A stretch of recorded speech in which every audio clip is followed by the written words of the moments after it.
If I ask you one question, why are you still chasing Sydney and Melbourne for PR?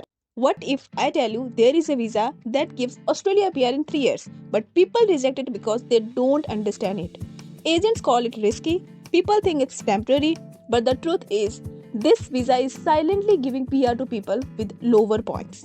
The real question is not what is subclass 491, but the real question is why are people who knows this secret already in Australia and others are still waiting. So guys, ये कोई fake promises नहीं है, ना ही कोई agent की story है, और ना ही हम ये बताने वाले हैं कि यहाँ पर आपका पीआर हो जाएगा वो भी विदाउट कंडीशन। ऐसा कुछ भी नहीं होने वाला है।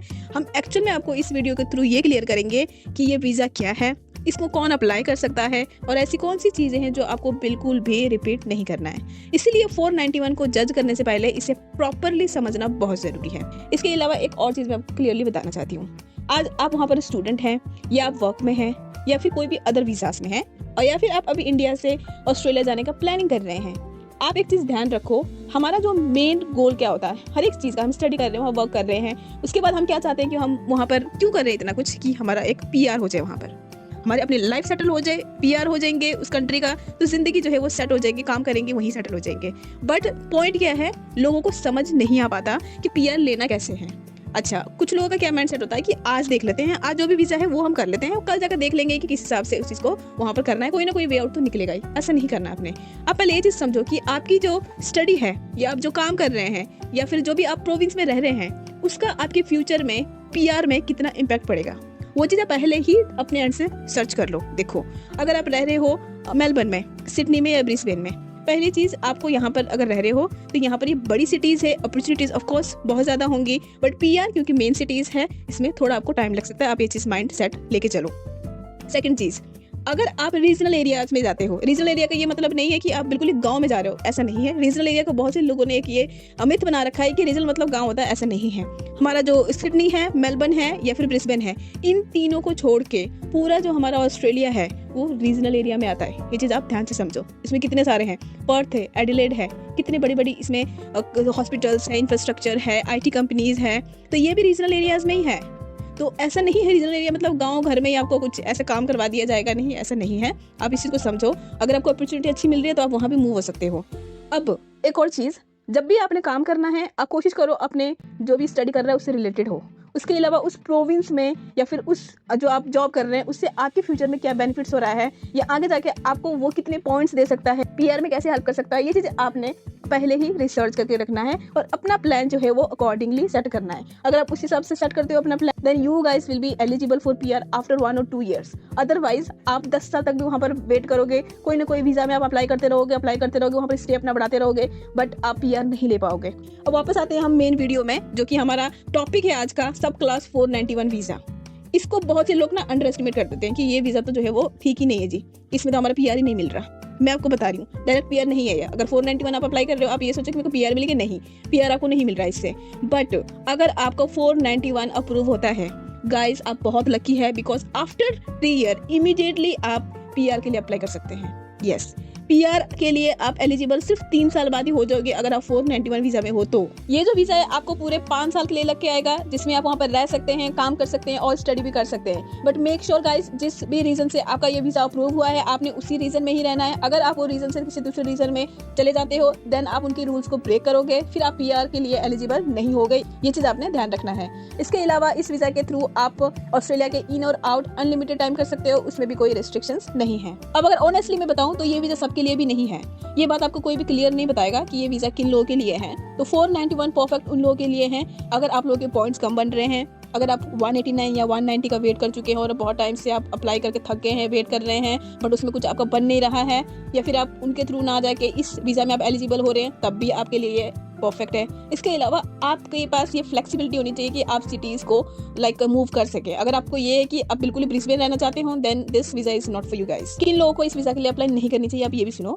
अगर आप ब्रिस्बेन, मेलबर्न और सिडनी रहना चाहते हैं, then this visa is not for you guys, because ये लोग एलिजिबल नहीं है जो ऑलरेडी यहाँ इस एरिया में रहते हैं या फिर इस एरिया से ही इस वीज़ा को अप्लाई करना चाहते हैं। इसके अलावा अगर आप रूल फॉलो नहीं करोगे तब भी आप 491 के लिए ठीक नहीं है। और अगर आप ये सोच रहे हैं कि पहले देख लेते हैं कि वीज़ा आ जाए उसके बाद देख लेंगे चेंज करना है कि नहीं करना, नहीं, ऐसा भी नहीं करना, देन फिर आपको इस वीज़ा के थ्रू नहीं जाना चाहिए। तो आप खुद से पूछो कि आप कौन सी कैटेगरी में हैं और हमें भी बताएं कमेंट सेक्शन में कि आपका इसमें पीओवी क्या है। अब नेक्स्ट बात करते हैं जो कि है regional Australia and state nomination same चीज है क्या? यस, ये क्वेश्चन ऐसा है जो इतनी बार मेरे को भी क्वेश्चन पूछा गया है और बहुत से लोगों के मन में ये क्वेश्चन होता ही है कि जो रीजनल ऑस्ट्रेलिया है और जो स्टेट नॉमिनेशन वो सेम चीज है। लेकिन मैं आपको इसमें बता दूं दोनों सेम चीज बिल्कुल भी नहीं है, दोनों बिल्कुल अलग है। रीजनल का मतलब ये होता है कि हमारा जो ऑस्ट्रेलिया, पूरा ऑस्ट्रेलिया, इसमें सिडनी, मेलबर्न एंड ब्रिस्बेन को छोड़ के बाकी जितना भी एरिया आता है वो रीजनल में आता है।